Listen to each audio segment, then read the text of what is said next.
The US markets are heating up quite significantly. Is this a fire or is this just going to be one hell of a burnout? In this video, we're going to be going over some of the key metrics to help us decide where we can expect to see this market head in the next coming weeks to months. We're going to see if this is a good buying opportunity or if these actual tariffs are really going to hurt the fundamentals of American companies. So starting off here on the S&P, we've obviously seen this massive bounce back in the last couple of days, and it is now starting to fall back down as of recording this, but we can expect this to just continue, in my opinion. I think the pause of these tariffs for 90 days is not necessarily a good thing, and people are saying, oh my god, this is amazing, buy. I think that is absolutely ridiculous, and I'll get onto why later on in this video. That's a lie. Let's do it now, actually. So on a Shiller's PE ratio, we're seeing very similar results to when we had a market crash in 2022, where the current Shiller's PE back then was at 36.94, and we are only at 34.09 at the moment, essentially meaning that the market looks to be massively overvalued, and it has been now since this recent election rally, essentially, and we're only just now seeing the result of that.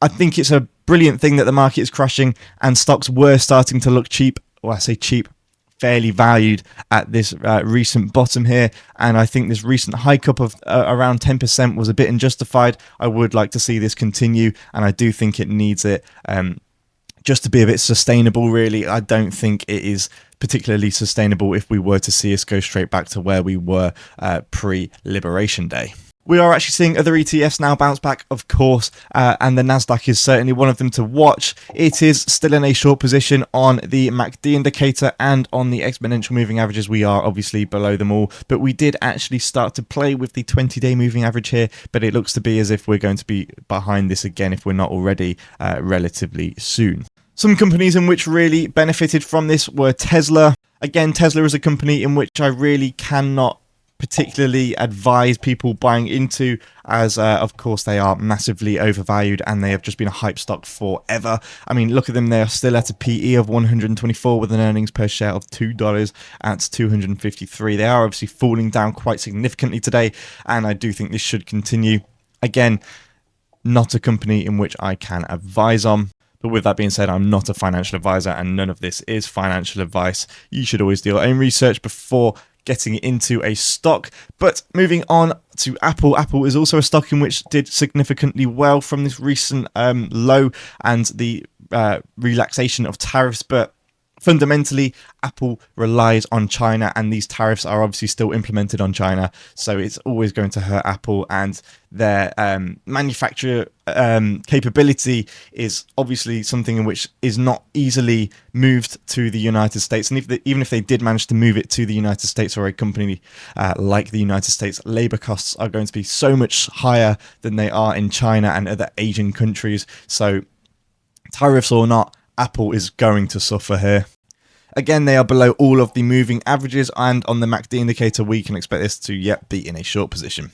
And for one of my favourite stocks, SOFI, they had a miniature breakout last couple of days, but again, I think this is just going to continue to fall. You're going to get bored of me saying this, but every stock should still fall down, in my opinion. SOFI is a bit of an exception. I do actually have them to be undervalued. This is not the right sheet. I have an intrinsic valuation for SOFI to be set on the high side of $118 and the low side of $9, with it currently being set at below 10. This stock looks incredibly cheap right now. It's just updated to be above 10, of course, as I say that, but it's still a massive buy. They currently have a PE of 26.32, indicating this stock just looks massively cheap. And if you think this formula is really bullish, then think again, because it puts Palantir all the way down at like $8 or something ridiculously low. But that's not ridiculously low. If you want my opinion on Palantir, if I remember, there'll be a video in the top right now. Of course, SOFI is in a short position on the MACD indicator on a day chart and on a moving average here. We can see they are below all of these two. If we swap from a day chart onto a 15-minute chart, we can see that we are now above all of the moving averages, which is a very good thing, of course, but I do expect this to now fall straight back below them all. But on a MACD indicator, we are actually well into a long position at the moment. But again, this does look to be as if it is going to start to fall down. SOFI was up nearly 20% as of yesterday, but they are now falling straight back down to only 10. But that is, again, really good. But this recent broad market momentum has not lasted at all, and I do not expect it to last because, again, the market is still massively overvalued, tariffs or not. Hims and Hers has also seen a recent hike. As of the last couple of days, it is now up 15.27%. Well, it was, and it has now obviously fallen straight back down to a 6% increase, and I do expect that to close off by the end of the week. Again, by the time you're seeing this, it might be, well, as of recording this, it is late Thursday. I'm having to record in advance just because of me going away, essentially. On a day chart, on a MACD indicator, we can see they are obviously in a short position, and on a exponential moving average, they are tickling the 200-day moving average, but they are below the 20, 50, and 100-day moving average. Hims currently have a PE of 51 and an earnings per share of 0.53, and based off of the analysts, they are putting a general consensus of what looks to be a hold or buy. So looking here, we can see they are actually putting it at a hold based off of 14 analysts, with 4 putting it at a buy, 1 at a buy, 7 at a hold, 1 at a sell, and 1 at a strong sell. As far as price targets go for Hims, there is a price target of a high of 85 and a low of 21 over the next 12 months. So again, this is a stock in which could potentially explode in the next couple of months, but I think right now it's just going to continue to suffer, but I can't see it suffering too much more than this. I think it's a great company, and it does deserve to obviously have a bit of a hike, and I think that will happen in the next coming months. So how is Supermicro faring at the moment? Well, it's obviously seen a lot of volatility, and in the last couple of weeks, we have seen this volatility just continue continue, what the word is there for that. We are obviously below all of the exponential moving averages, and on the MACD indicator, we are in a short position. On a 15-minute chart, what can we see? Well, it is pretty much the exact same story. We are actually in a long position on the MACD indicator now, as we are with most stocks at the moment, and we are actually above most of the exponential moving averages, but again, you really want to see this on a day chart instead of a 15-minute chart, as it will yield better results. Supermicro always have a low PE, it's only at 15, but of course they are going to suffer if these Chinese tariffs do continue. But the general consensus of 15 analysts is a buy, with 7 putting this at a strong buy, 2 at a buy, and 6 at a hold, and no analysts are putting this at a sell or strong sell currently. So Supermicro could definitely be a good stock just based off of what the analysts are currently saying, especially when it's at a PE of only 15 and it's such a big player in the semiconductor world.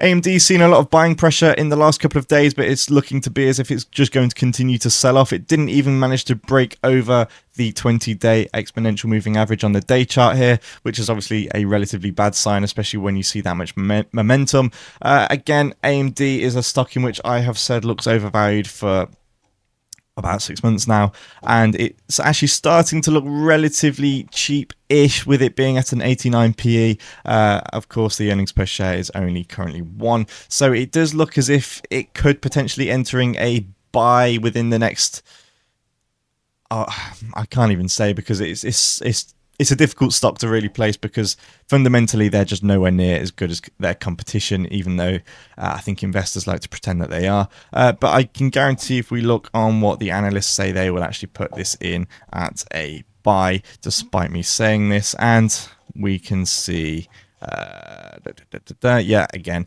they've put this in at a buy based off of 49 analysts, with 23 putting this at a strong buy, 8 at a buy, 17 at a hold, 0 at a sell, and 1 at a strong sell. Personally, it is a hold for me.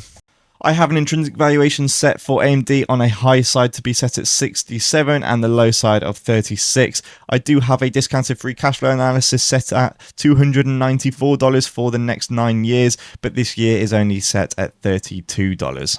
So intrinsically, this stock still looks to be overvalued, and I do think we are going to see more selling pressure in this stock over the next few days. A quick honourable mention is Celsius, as I do like to mention this stock. This is just one of the only stocks which is actually doing well in the US market at the moment. It is continuing to climb up. It is above all of the moving averages now, which is again incredibly positive, and it is in a long position. I have actually had a Celsius myself now. What did I think of it? Well, I thought it was a bit shit, to be honest, but that's just my own opinion. It is a mango passion fruit flavour, and there are two things in which I really don't like. So, I mean, it's fair that I don't like it, but I'm sure it was actually really nice for saying that I didn't like it, if that makes sense. I just don't like the flavour, but it was good. And they are actually really selling the health orientation with them. Basically, I don't know if you can read this, but they talk about the vitamins on quite a large section of the can, and they are of course now selling in the UK, hence why I've got one here. But yeah, they are in a long position on the MACD indicator on a day chart, but on a 15-minute chart, we can expect this to still be in a long position. Yeah, there you go. So again, this could be a stock in which is actually the only stock in which you can momentum trade at the moment, which is good. It's a good stock to be holding, but I do think it's starting to look a bit overvalued. With it coming in at a PE of 83 and an earnings per share of 0.45, I do think the stock is starting to look slightly overvalued for this year's growth, but potentially going forward, I think the stock still looks relatively cheap if you're looking on a broader and longer timescale. Oh, right, so I'm going to end this video here because that has been a lot of talking. I don't know why this has pulled up. So I hope you have enjoyed this video and found it somewhat useful. If you have, please do leave a like and subscribe. To conclude, I do think that we are going to see some more selling pressure, and I think we need it just intrinsically to keep the market sustainable. I think this recent buyback, because of the pause on tariffs or reciprocal tariffs, wasn't justified. I still think the market looks massively overvalued, and at the moment the tariffs are literally just acting as a catalyst, in my opinion. I still think that we should see a lot of selling pressure going forward. So again, I hope you have enjoyed this video and found it somewhat useful. If you have, please do hit a like and subscribe. Let me know what you think about these stocks in the comments, and with that being said, I'll see you for the next video.